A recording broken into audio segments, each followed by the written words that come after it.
Necesitas ser quebrantado. Deja de huir de los procesos dolorosos, por favor, deja de ser un escapista. Necesitas esos procesos difíciles para ser formado, para llegar a ser quien Dios quiere que seas. No hay promesa sin proceso. Lo veo constantemente.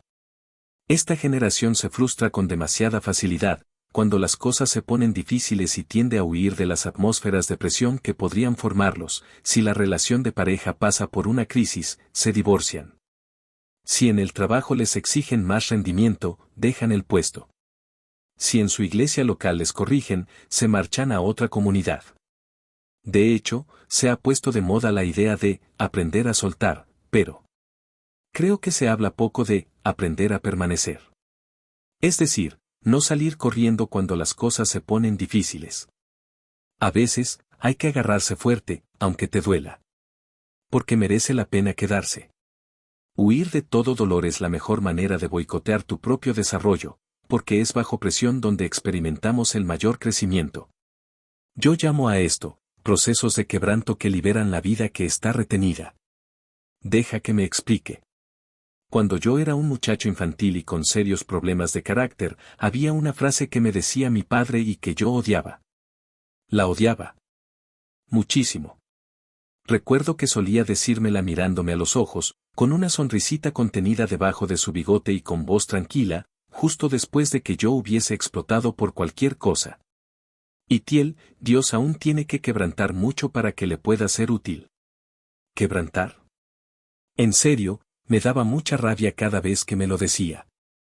Me descolocaba que, después de uno de mis arrebatos de furia o de orgullo o de egoísmo o de inmadurez, mi padre, en vez de castigarme, me mirase como si supiera algo de mi futuro que yo desconocía y enfatizase mi necesidad de quebrantamiento. Y, siendo brutalmente honesto, en ese momento, no entendía a qué se refería mi padre, cuando hablaba de ser quebrantado. Era un concepto tan desconocido para mí como lo puede ser para ti, si eres demasiado joven. Entonces, apretaba los puños y los dientes, y me alejaba de mi padre sin entender por qué me decía eso. ¿Por qué iba a necesitar quebrantamiento para ser útil para Dios? Probablemente, necesitase más talento o más conocimiento o más formación.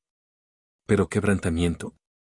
¿Qué era aquello que, al parecer, necesitaba sin saberlo? Me resultaba todo un misterio. Ahora, después de que han pasado 20 años, me doy cuenta de cuánta razón tenía mi papá. Mientras escribo esto, recuerdo su sonrisita debajo del bigote y me hace sonreír, como él. Necesitaba quebrantamiento. Lo necesitaba y mucho. Jesús, comparándose a sí mismo con una semilla, habló a sus discípulos de la necesidad de ser quebrantado en la cruz para ser útil para el Padre, para poder dar el fruto que estaba destinado a dar. Si el grano de trigo no cae en la tierra y muere, queda solo, pero si muere, lleva mucho fruto. Juan 12, 24.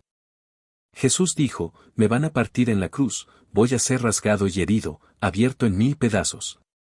Pero esta será la manera en la que brotará la vida eterna que está retenida en mi interior, como la cáscara de una semilla debe ser quebrada para que brote la vida que contiene dentro de ella. La planta crezca y dé fruto que alimente a muchos, yo debo ser quebrado en la cruz para que brote la vida eterna contenida en mí, mi familia crezca y alimente a millones con el fruto de la salvación. Jesús estaba conectando dar fruto con ser quebrantado. Una semilla contiene dentro de sí el potencial para una gran cosecha, pero, para que ese potencial sea liberado, la cáscara exterior debe ser quebrada. No hay otra manera. Y con esta metáfora es con la que llegué a entender la importancia del quebrantamiento, a fin de ser útil para Dios. Todos nosotros somos como semillas en las manos de Dios. La cuestión no es si dentro de la semilla se encuentra la vida, porque toda semilla tiene vida contenida dentro de sí, la cuestión es si la cáscara exterior será quebrada para que la vida brote hacia afuera. Sin el quebrantamiento de la cáscara exterior, no se libera el potencial retenido en el interior. Sin quebrantamiento no hay fruto. Una persona no quebrantada es una persona infructuosa para el reino de Dios, una cáscara bonita, pero inútil. Me resulta impactante pensar en esto. En que un gran árbol lleno de fruto comenzó siendo una semilla sometida a un proceso de quebranto. El sembrador debe enterrar la semilla bajo la tierra, porque, allí, escondida en la oscuridad, será expuesta a un proceso de quiebre de su cáscara, a través de la humedad del agua, el calor del sol y la presión de la tierra. En cierto sentido, parece que la semilla muere bajo la tierra, pero, en realidad, está siendo promovida al siguiente nivel.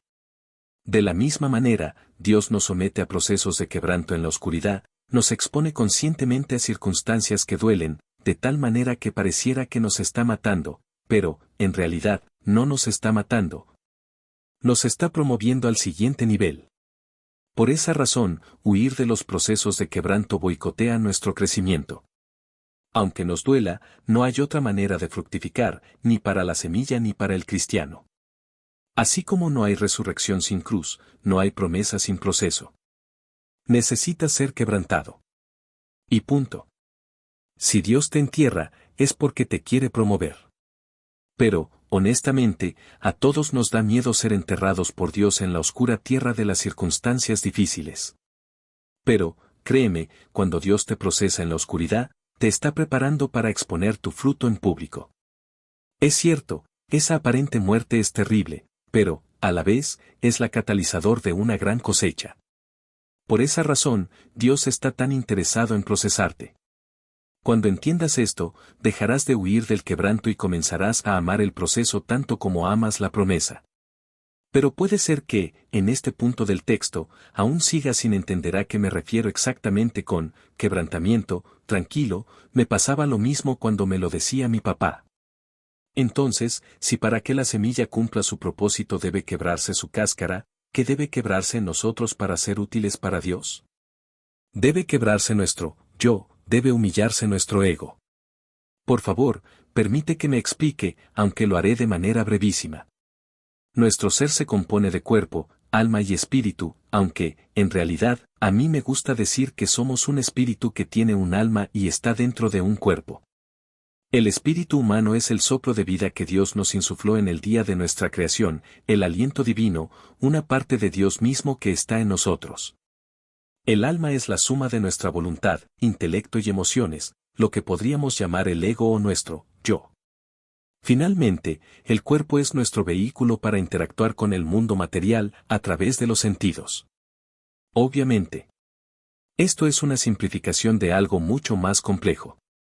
El punto que deseo enfatizar es el siguiente. Cuando el Espíritu Santo viene a morar dentro de nosotros, lo hace uniéndose a nuestro espíritu humano, y desde allí desea relacionarse con nuestra alma y guiarla según la voluntad de Dios. El Espíritu Santo, unido a nuestro espíritu, quiere gobernar nuestra vida y producir su fruto, que es un carácter justo, generoso, compasivo, alegre, sacrificado, valiente y puro, entre otros atributos del espíritu. Un carácter útil para los propósitos de Dios, un carácter como el de Jesús. Sin embargo, nuestra alma se resiste a someterse al espíritu, quiere tener el mando e imponer sus deseos egoístas. El alma es rebelde por naturaleza caída y no quiere ser gobernada. De esta manera, nuestra alma 3 bloquea al espíritu en nosotros. Sí. Lo bloquea, lo resiste, lo detiene o como quieras decirlo. En el ejemplo de la semilla, el alma es como la cáscara que retiene el fruto del espíritu dentro de nosotros. Mientras la cáscara del alma siga intacta, el ego no aceptará órdenes del espíritu. La vida cristiana fructífera requiere, y no es opcional, que el espíritu se abra paso a través del alma, y la única manera de que esto ocurra es a través del quebranto de ella. El alma debe ser herida, sometida a la muerte del yo, a la humillación del ego.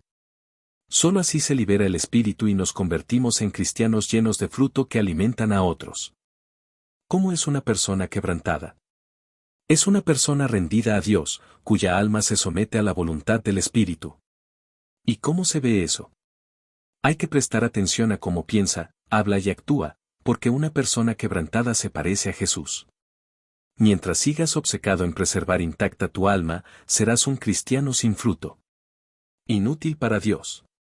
Y te sorprendería la cantidad de cristianos sin fruto que existen porque huyen de los procesos de quebranto.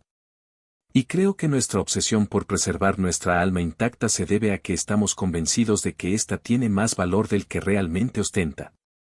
Por eso, Ahora, las palabras de mi papá tienen tanto sentido para mí. Cuando mi padre me veía dominado por mi ego, manifestando un carácter irascible, orgulloso, manipulador, vanidoso y lujurioso, entre otros atributos de mi alma caída, sabía que yo era un cristiano no quebrantado. Y Dios no puede hacer mucho con un cristiano así. Por eso, quiero decirte lo mismo que me decía mi padre, con la misma sonrisita que él, mientras lo escribo, necesita ser quebrantado para ser útil para Dios. Tu semilla debe ser enterrada. Tu yo debe ser quebrado. Tu ego debe ser humillado. Así, y sólo así, se libera el espíritu y tu vida se rendirá a la voluntad de Dios. Para lograr esto, Dios te enterrará en la oscuridad, te expondrá a circunstancias difíciles que presionarán tu alma, pero, tranquilo, el sembrador sabe lo que hace. Confía. Aunque no lo creas ahora, una cartera vacía, un corazón roto, una desilusión, una crisis o un sufrimiento pueden darte el crecimiento más grande de tu vida. El quebrantamiento de tu alma puede llegar de 1000 maneras, pero todas duelen, porque representan una especie de muerte. Una especie de crucifixión de tu alma. Jesús te está llamando, ven a la cruz conmigo. ¿Por qué?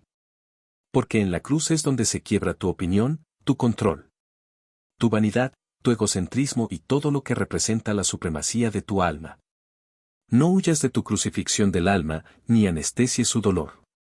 Cuando Jesús estaba allí clavado, siendo quebrantado como ningún hombre lo ha sido jamás, un soldado romano le ofreció una bebida anestesiante hecha de vino mezclado con hiel, una especie de poción diseñada para atenuar los sentidos y disminuir el sufrimiento de los ejecutados.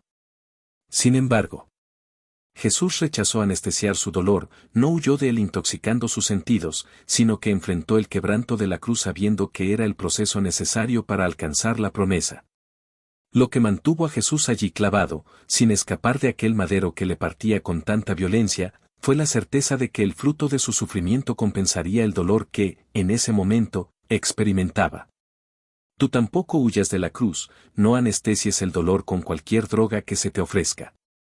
Enfrenta el quebranto y permanece en la oscuridad que ahora te rodea, con la certeza de que, después de este proceso, vendrá tu promesa. Ahora tú. Escribe en esta página que asuntos de tu ego aún necesitan ser quebrantados.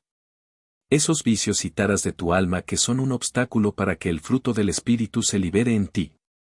Cuando los hayas escrito, arranca la página y préndele fuego en un lugar seguro, fuera de tu casa. Después, toma las cenizas y mételas dentro de la caja de tu vida, mientras haces una oración a Dios, comprometiéndote a aceptar ser quebrantado para que sus propósitos se cumplan en tu vida. Tu ego.